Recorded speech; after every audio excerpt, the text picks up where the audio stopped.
All right, guys, it's about that time to get back out on the water, finally.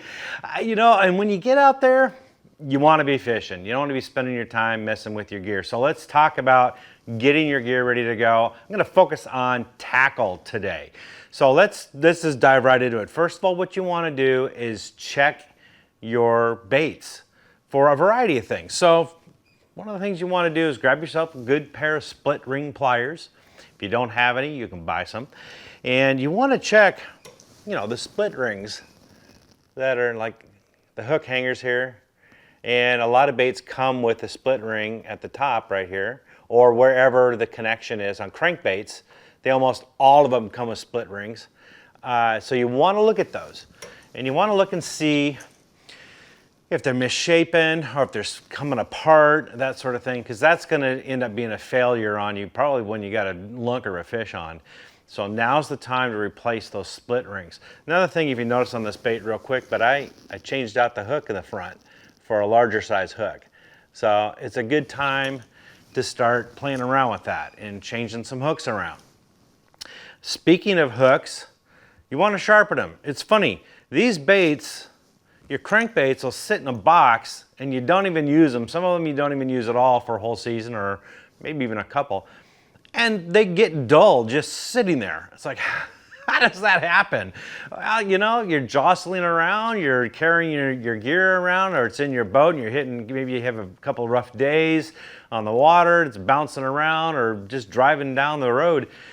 These are banging around inside and the hook points can get dull just being stored in your tackle box. So check.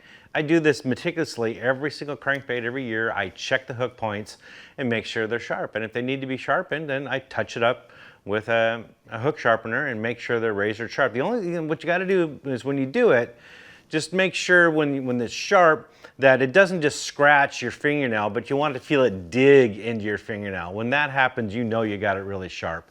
And while you're sharpening them, check to see if there's any bent points or anything like that, or maybe a hook is bent out a little bit. Maybe you want to bend that back in place.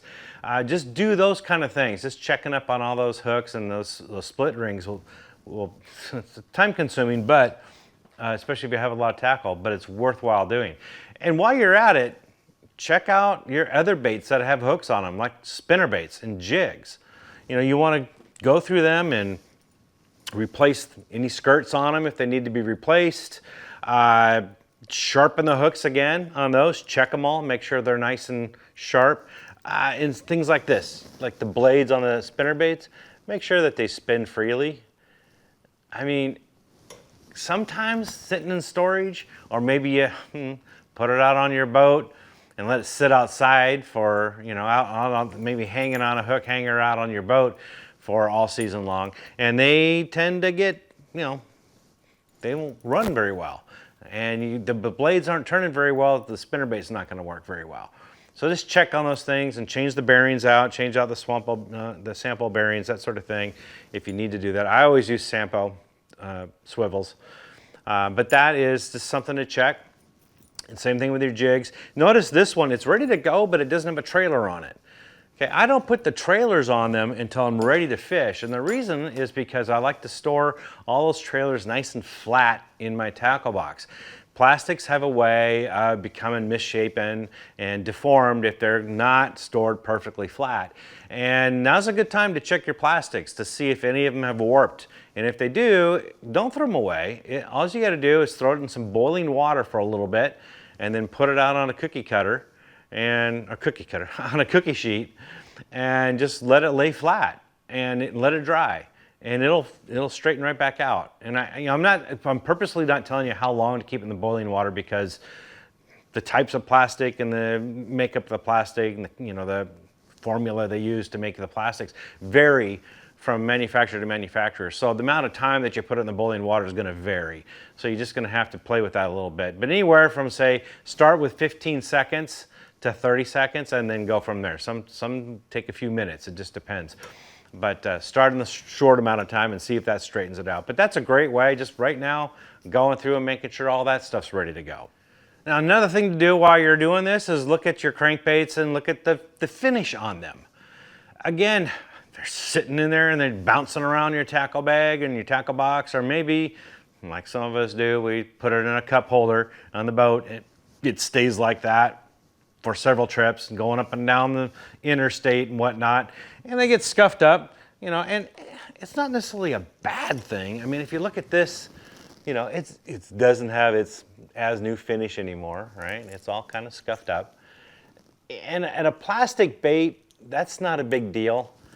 You know, if it really bothers you, you can use a little bit of touch-up paint on it or something like that. It's still very functional. However, if it's wood, the bait's made of wood, then if that paint's come off, then you can get water intrusion. And if water gets into that wood, then it's toast. You're gonna have the hook hangers will rip out, or the line tie will rip out, or something like that, usually while you're fighting a fish. The bill, I've had a bill come rip out right on one of my wood baits once, because I had a nick right above it, and water got into it. So the best way to prevent that is if you see that on your wood baits, just take some clear fingernail polish and just kind of seal it back up. Or if you're a woodworker and you happen to have some lacquer or something like that to use, just put a little dab on there. It doesn't take much. Just to seal it back up and prevent the water from getting back into it. While you're at it, take a look at the line ties on these. Sometimes they become bent, or they become loose, or like on these, sometimes a line tie is screwed into the front and they tend to work themselves out.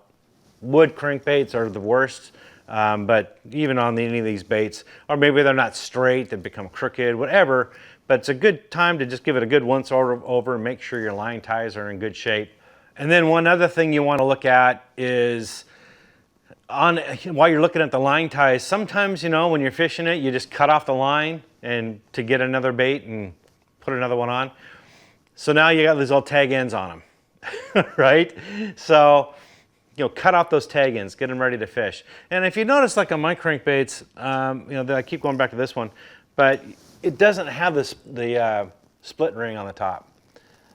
So most crankbaits all come with a split ring. I take my split rings off because I use a snap when I fish. It's a lot easier to change baits using a snap. I don't have to cut off and then worry about those tags later and all that stuff. So before I fish, I just make sure all the split rings are off my line ties. So it's just a small little thing. You save a lot of time now, because when you're on the water, you don't want to be messing around with your gear. You want to be fishing.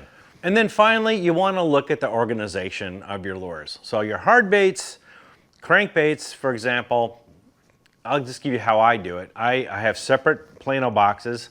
I have I have top water, shallow divers, medium divers, and deep divers.